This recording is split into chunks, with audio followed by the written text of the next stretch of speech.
Okay, chapter number 3 of Animal Farm. How they toiled and sweated to get the hay in, but their efforts were rewarded, for the harvest was an even bigger success than they had hoped. Sometimes the work was hard. The implements had been designed for human beings and not for animals, and it was a great drawback that no animal was able to use any tool that involved standing on his hind legs. But the pigs were so clever that they could think of a way around every difficulty. As for the horses, they knew every inch of the field, and in fact understood the business of mowing and raking far better than Jones and his men had ever done. The pigs did not actually work, but directed and supervised the others. With their superior knowledge, it was natural that they should assume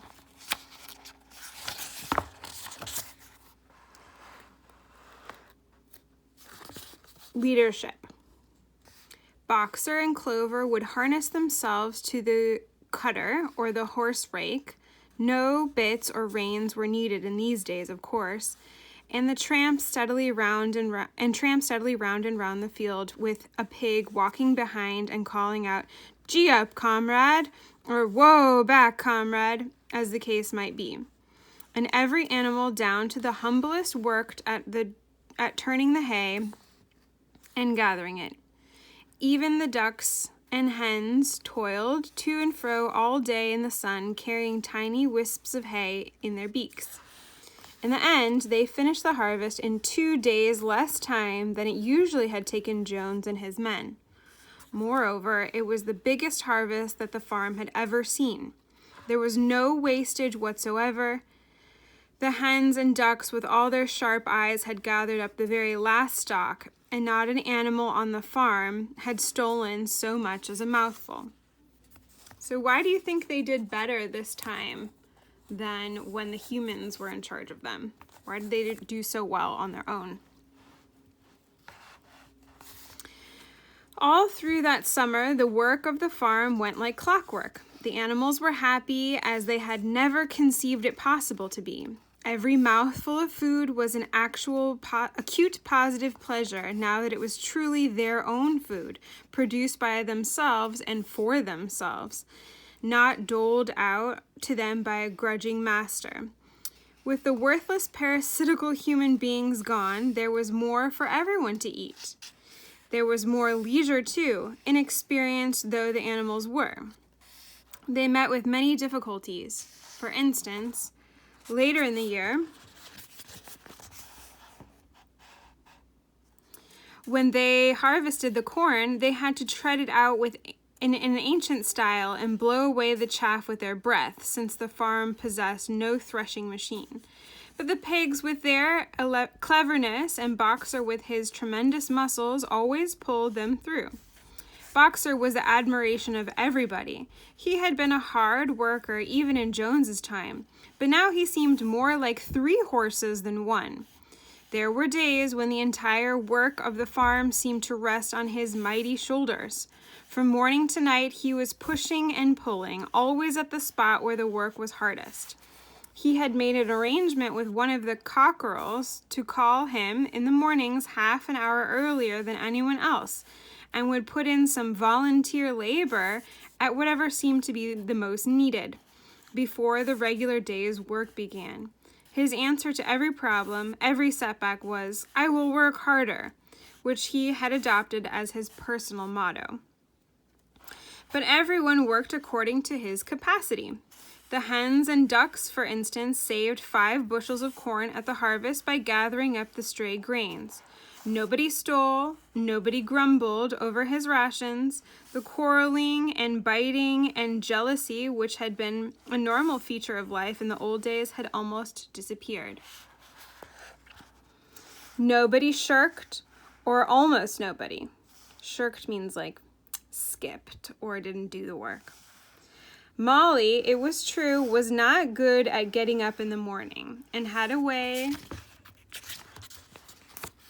of leaving work early on the ground that there was a stone in her hoof. and the behavior of the cat was somewhat peculiar. It was soon noticed that when there was work to be done, the cat could never be found. She would vanish for hours on end and then reappear at meal times or in the evening after work was over as though nothing had happened. But she always made such an excellent excuses and purred so affectionately that it was impossible not to believe her good intentions. Old Benjamin the donkey seemed quite unchanged since the rebellion. He did his work in the same slow, obstinate way as he had done in Jones's time, never shirking and never volunteering for extra work either. About the rebellion and its results, he would express no opinion. When asked whether he was not happier now that Jones was gone, he would say only, "Donkeys live a long time. None of you has ever seen a dead donkey." And the others had to be content with this cryptic answer. What do you think that means? On Sundays, there was no work. Breakfast was an hour later than usual, and after breakfast, there was a ceremony which was observed every week without fail. First came the hoisting of the flag. Snowball had found it in the harness room, an old green tablecloth of Mrs. Jones's, and had painted on it a hoof and a horn in white. This was run up the flagstaff in the farmhouse garden every Sunday morning. The flag was green, Snowball explained, to represent the green fields of England, while the hoof and horn signified the future republic of the animals, which would arise when the human race had been finally overthrown. So maybe this reminds you of the communist flag with the hammer and sickle to represent the workers and farmers. On this flag, they have a hoof and a horn, so to represent the animals, right? After the hoisting of the flag, all the animals trooped into the big barn for a general assembly, which was known as the meeting. Here, the work of the coming week was planned out and resolutions were put forward and debated. It was always the pigs who put forward the resolutions. The other animals understood how to vote, but could never think of any resolutions of their own. Snowball and Napoleon were by far the most active in the debates, but it was noticed that these two were never in agreement. Whatever suggestion either of them made, the other could be counted on to oppose it. Even when it was resolved, a thing no one could object to in itself, to set aside the small paddock behind the orchard as a home of rest for animals who were past work, there was a stormy debate over the correct retiring age for each class of animal. The meeting always ended with the singing of Beasts of England, and the afternoon was given up to recreation. The pigs had set aside in the harness room as a headquarters for themselves. Here, in the evening, they studied blacksmithing, carpentering, and other necessary arts from the books which they had brought out of the farmhouse.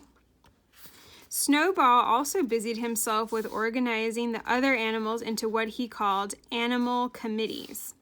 He was indefatigable at this. Do you guys remember that vocabulary word? It means to never get tired. He formed the Egg Production Committee for the hens, the Clean Tails League for the cows, the Wild Comrades Re-Education Committee. The object of this was to tame the rats and rabbits, the Whiter Wool Movement for the sheep, and various others besides instituting classes in reading and writing. On the whole, these projects were a failure. The attempt to tame the wild creatures, for instance, broke down almost immediately. They continued to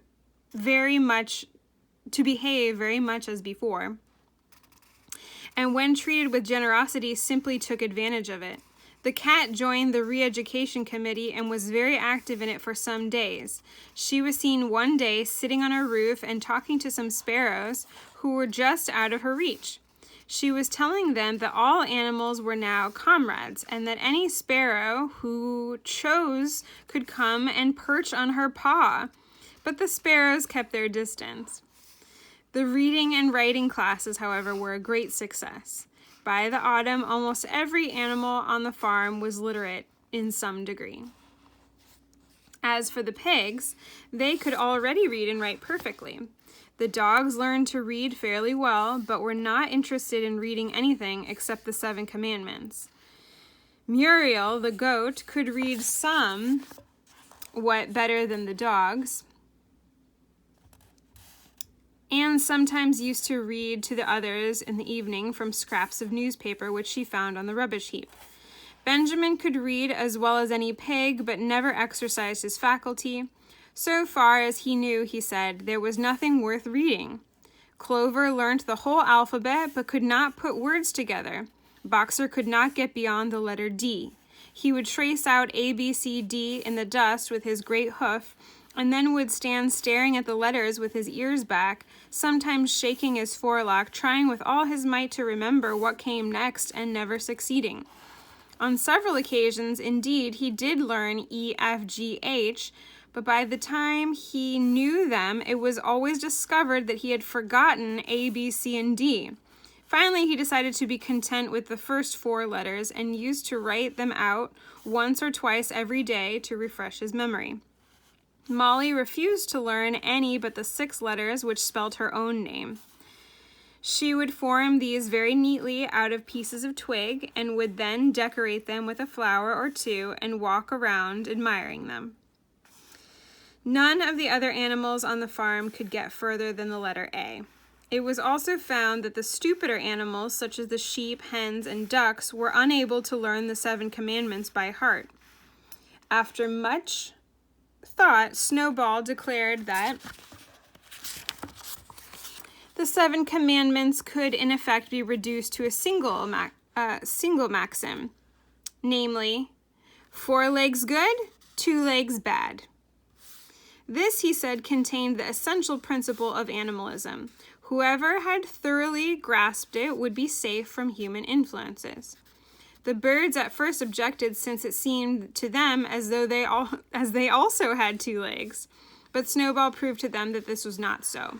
A bird's wing, comrades, he said, is an organ of propulsion and not of manipulation. It should therefore be regarded as a leg. The distinguishing mark of man is the hand, the instrument with which he does all of his mischief.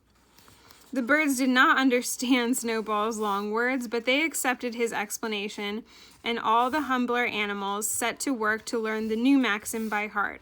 4 legs good, 2 legs bad was inscribed on the end wall of the barn above the 7 Commandments and in bigger letters.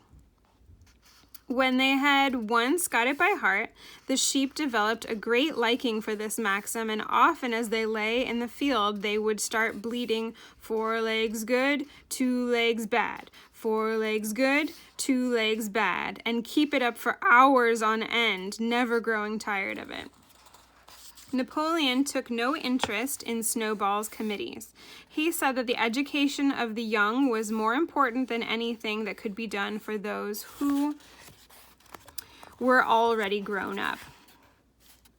It happened that Jessie and Bluebell had both whelped soon after the hay harvest, giving birth between them to 9 sturdy puppies. As soon as they were weaned, Napoleon took them away from their mother, saying that he would make himself responsible for their education. He took them up into a loft, which could only be reached by ladder from the harness room, and there kept them in such seclusion that the rest of the farm soon forgot their existence. He took the babies, huh? Who else took the babies away from the animals? The mystery of where the milk went to was soon cleared up. Okay, you guys, here's the answer. It was mixed every day into the pig's mash. The early apples were now ripening, and the grass of the orchard was littered with windfalls.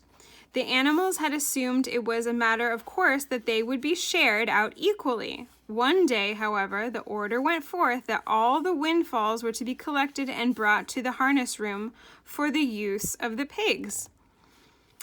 At this, some of the other animals murmured, but it was of no use. All the pigs were in full agreement of this point, even Snowball and Napoleon.